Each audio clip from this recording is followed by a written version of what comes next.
सभी विद्यार्थियों को मेरा नमस्कार। मैं हूं गुंजन एरन और अपनी आज की इस वीडियो में हम बात कर रहे हैं क्लास 12 फिजिक्स भौतिक विज्ञान से चैप्टर नंबर 5 चुंबकत्व एवं द्रव्य की, मैग्नेटिज्म एंड मैटर की, जिसमें हमारा आज का टॉपिक है छड़ चुंबक का एक धारावाही परिनालिका की तरह व्यवहार। यानी कि छड़ चुंबक और धारावाही परिनालिका के व्यवहार में एक दूसरे के साथ समानता दिखाई देती है या फिर इन दोनों का व्यवहार एक दूसरे से अलग है।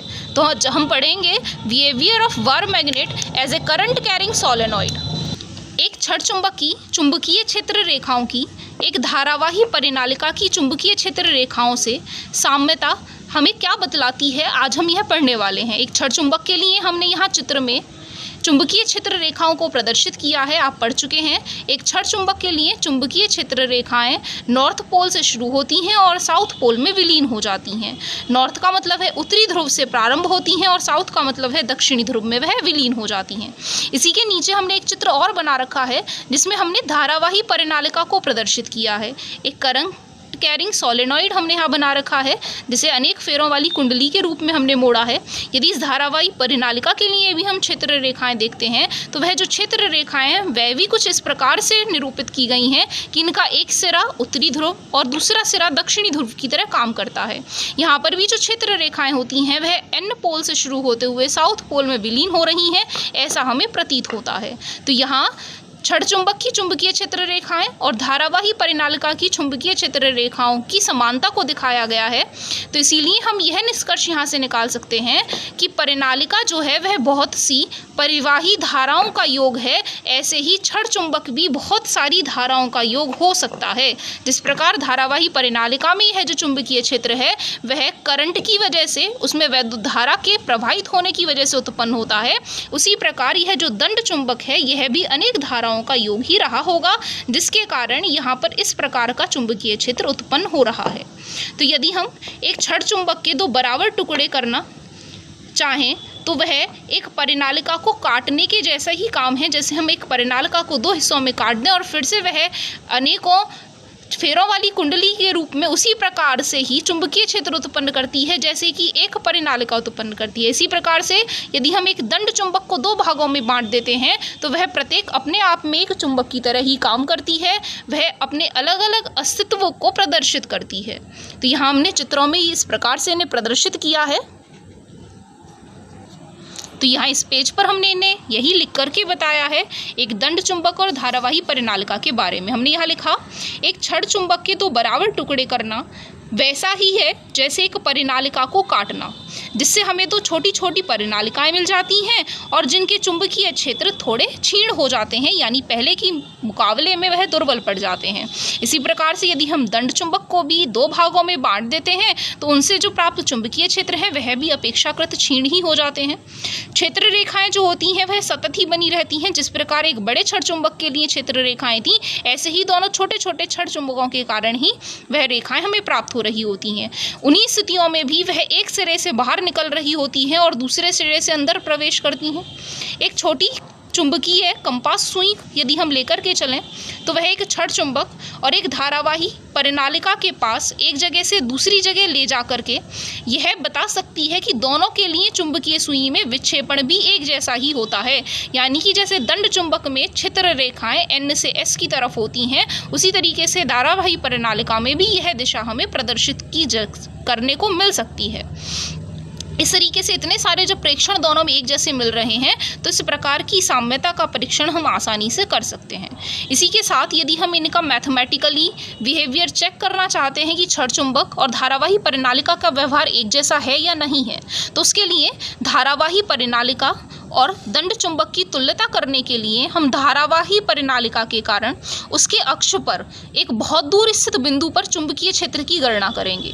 यदि इनके लिए प्राप्त व्यंजक दंड चुंबक के कारण उनके अक्ष पर स्थित किसी भी दूर बिंदु पर चुंबकीय क्षेत्र के बराबर आता है तो यह सिद्ध हो जाएगा कि एक छड़ चुंबक और एक धारावाही परिनालिका का व्यवहार बिल्कुल एक जैसा है। तो उसके लिए हम क्या कर लेते हैं, माना एक परिनालिका है जिसकी लंबाई 2l के बराबर है और जहां फेरों के लिए त्रिज्या की माप a के बराबर है, में हम I धारा प्रवाहित कर रहे हैं, तब परिनालिका के प्रति एकांक लंबाई में फेरों की संख्या को हम n मान करके चल रहे हैं कि यदि हम 1 मीटर लंबाई लें, एकांक लंबाई का मतलब है लंबाई को जिस भी हम यूनिट में नाप रहे हैं उतनी एक अंक लंबाई में फेरों की संख्या n के बराबर है। परिनालिका की अक्ष पर ही उसके केंद्र से हम r दूरी पर एक बिंदु P लेकर के चलेंगे, जिस बिंदु पर हम चुंबकीय क्षेत्र का मान गणना करके बताएंगे। तो पीछे इसका चित्र भी देख लेते हैं और इनके लिए डेरिवेशन भी पढ़ लेते हैं। यहाँ चित्र में हमने एक परिनालिका को प्रदर्शित किया है, जिनके लिए त्रिज्या की माप को स्मॉल a से प्रदर्शित किया है, केंद्र बिंदु को O से प्रदर्शित किया है, जहाँ इनकी कुल लंबाई का मान 2l है और यदि एक तरफ लंबाई का मान देखेंगे तो वह l के बराबर है। इसके केंद्र से r दूरी पर एक स्थित बिंदु P प्रदर्शित किया गया है। इस बिंदु P पर ही हमें चुंबकीय क्षेत्र के लिए व्यंजक प्राप्त करके बताना है। हमने यहाँ लिखा, माना परिनालिका के केंद्र O से x दूरी पर dx मोटाई का एक वृत्ताकार लूप है। कुल मिलाकर के x दूरी पर मान करके चलें dx मोटाई का एक वृत्ताकार लूप है, अनेकों लूपों से मिलकर के यह परिनालिका बनी है। तो हम एक लूप के लिए गणना करके चल रहे हैं। तब सूक्ष्म दूरी dx में फेरों की संख्या का मान हम कैसे निकालेंगे? अभी हमने पीछे माना था एकांक लंबाई में फेरों की संख्या n है। एकांक लंबाई में जब फेरों की संख्या n है तो dx लंबाई में फेरों की संख्या n गुणा dx हो जाएगी, उतने ही गुना हो जाएगी।